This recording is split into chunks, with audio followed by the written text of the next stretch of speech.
Good morning. আজকে রবিবার সকালবেলা। আমি গতকাল শনিবার মুম্বাই এসে পৌঁছেছি। এই এতদিন যে আমি মুম্বাই ছিলাম না, কলকাতায় ছিলাম। আমার ক্লাস, আমার বাচ্চাদের আমি এতটাই মিস করেছি, তোমরা আমাকে এখন দেখে বুঝতে পারছো যে আমি কতটা আনন্দ নিয়ে, খুশি নিয়ে সকালবেলা সেজে-গুজে বেরিয়েছি। কোথায় যাচ্ছি বুঝতেই পারছো? আমার নাচের ক্লাসে। আমি যখন কলকাতায় ছিলাম আমার ক্লাস কিন্তু চালু ছিল। মানে আমার স্টুডেন্টরা ক্লাস নিত। তো আমি যখন ওদের সাথে ভিডিও কলে কথা বলতাম, প্রত্যেকটা ক্লাসে অল্প কিছুক্ষণের জন্য আমি ওদের সাথে কথা বলতাম। মানে এত মিস করতাম মনে হতো মোবাইলের মধ্যে দিয়েই আমি ক্লাসে পৌঁছে যাই। এরম একটা ব্যাপার।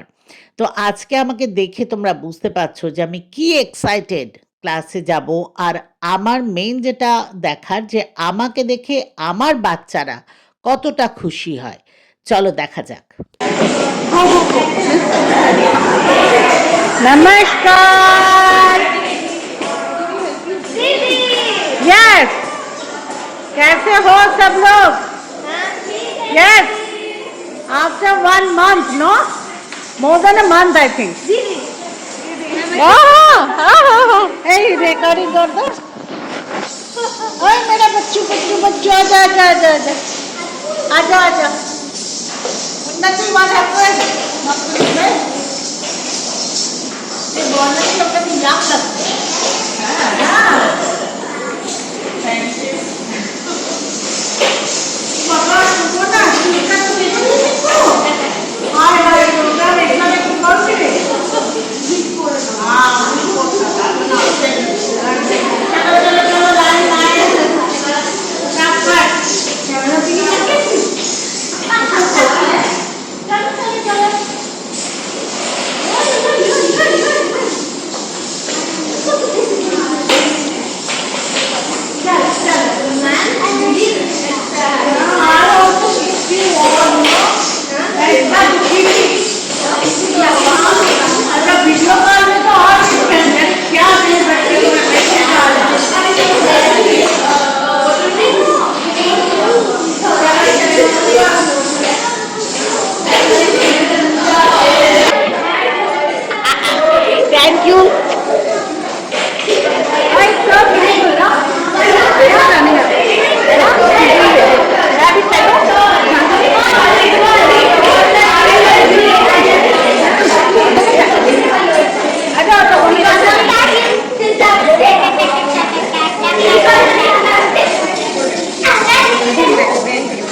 আজকে আমি এত এক্সাইটেড ছিলাম যে দেখো সকালবেলা নরমালি অসুবিধেই হয়, সময় হয় না। তার মধ্যেও একদম শাড়ি-টাড়ি পরে সেজেগুজে চলে গেছিলাম কারণ খুব মিস করছিলাম ক্লাসকে। তো খুব ভালো লাগছে। এখন তো দেখো ২ ঘন্টা ক্লাস করে এসেছি। একটু তো ন্যাচারালি একটু টায়ার্ড তো লাগছেই কিন্তু খুব এনজয় করলাম। মানে আমিও এনজয় করেছি, আমার বাচ্চাগুলোও ভীষণ এনজয় করেছে। তোমাদের তো দেখালামই ক্লাসটা। তো এনিওয়ে আর আজকে দেখো এটা আমার একটা বাচ্চা, আ সেটাও দেখালাম তোমাদের। তো আমি ক্লাসে পড়ে নিলাম। আমি সবসময় ওটাই চেষ্টা করি যে ক্লাসে পড়ে নিতে যাতে বাচ্চারা দেখে ওদেরও ভালো লাগে যে ওরা একটা গিফট দিয়েছে। ইভেন এই শাড়িটাও যেমন আমি বললাম কে দিয়েছে ভুলে গেছিলাম, তোমাদের কলকাতায় বলছিলাম। তো আজকে সেটাও ক্লাসে জিজ্ঞেস করাতে দেখো আনায়া দিয়েছে। খুব ভাল লাগছে। তো চলো এবার ফ্রেশ হয়ে নিই কারণ লাঞ্চের প্রিপারেশন লক্ষ্মী করছে। বাট ওকে একটু বলতে হবে যে কি করবে। তো এখন আবার বাড়ির কাজে একটু ব্যস্ত হয়ে যাচ্ছি। চলো।